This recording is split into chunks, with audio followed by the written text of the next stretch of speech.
zaman dahulu, di sebuah hutan yang lebat dan hijau, hiduplah seekor kancil kecil yang sangat cerdas. Tubuhnya kecil, tetapi pikirannya sangat tajam. Semua hewan di hutan mengenal kancil sebagai hewan yang pandai mencari jalan keluar dari setiap masalah. Hutan tempat kancil tinggal sangat indah.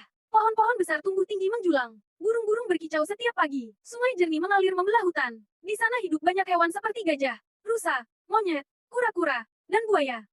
Walaupun terkenal cerdas, kancil tidak sombong. Ia suka membantu teman-temannya. Jika ada hewan yang kesulitan mengambil buah di pohon tinggi, kancil akan membantu mencarikan cara.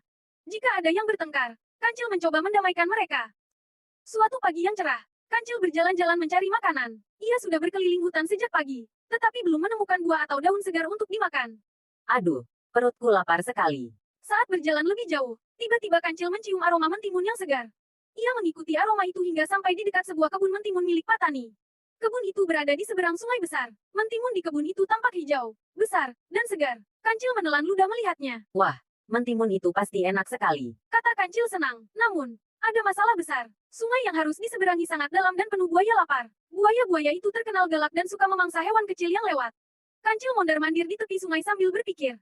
Kalau aku berenang, aku bisa dimakan buaya. Tapi kalau tidak menyeberang, aku tidak bisa makan mentimun. Akhirnya, tiba-tiba, kancil mendapatkan ide cerdik. Ia berdiri di tepi sungai lalu berteriak. Mendengar teriakan itu, para buaya segera muncul dari dalam air. Hai, buaya, keluarlah semua. Aku membawa kabar penting dari Raja Hutan. Ada apa kancil? Kalian harus berbaris rapi dari tepi sungai sampai ke seberang. Bagaimana cara menghitungnya? Kancil berpura-pura serius. Para buaya merasa sangat senang. Mereka ingin mendapat hadiah dari Raja Hutan. Tanpa curiga, para buaya segera berbaris panjang di atas permukaan sungai.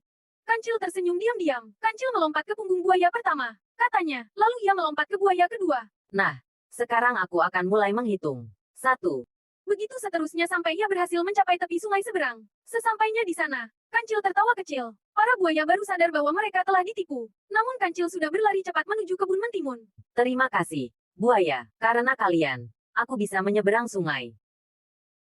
Di kebun itu, kancil makan mentimun dengan lahap. Rasanya segar sekali. Setelah kenyang, ia duduk di bawah pohon sambil berpikir. Aku memang berhasil mendapatkan mentimun. Tetapi menipu teman. Gumam kancil. Saat perjalanan pulang, kancil melihat seekor anak burung terjatuh dari sarangnya. Anak burung itu menangis ketakutan. Kancil segera mencari cara. Ia meminta bantuan monyet untuk memanjat pohon dan mengembalikan anak burung ke sarangnya. Tolong aku! Kancil! Kancil tersenyum senang. Kali ini ia merasa lebih bahagia karena bisa membantu orang lain. Terima kasih, kancil! Sejak saat itu, kancil tetap menjadi hewan yang cerdas. Namun, ia belajar bahwa kecerdasan sebaiknya digunakan untuk menolong sesama, bukan untuk menipu. Semua hewan di hutan pun semakin menyayangi kancil karena ia bukan hanya pintar, tetapi juga baik hati. Amanat cerita, gunakan kecerdasan untuk kebaikan. Jangan mudah menyerah saat menghadapi masalah. Menolong teman akan membuat hati bahagia. Kejujuran tetap penting dalam kehidupan.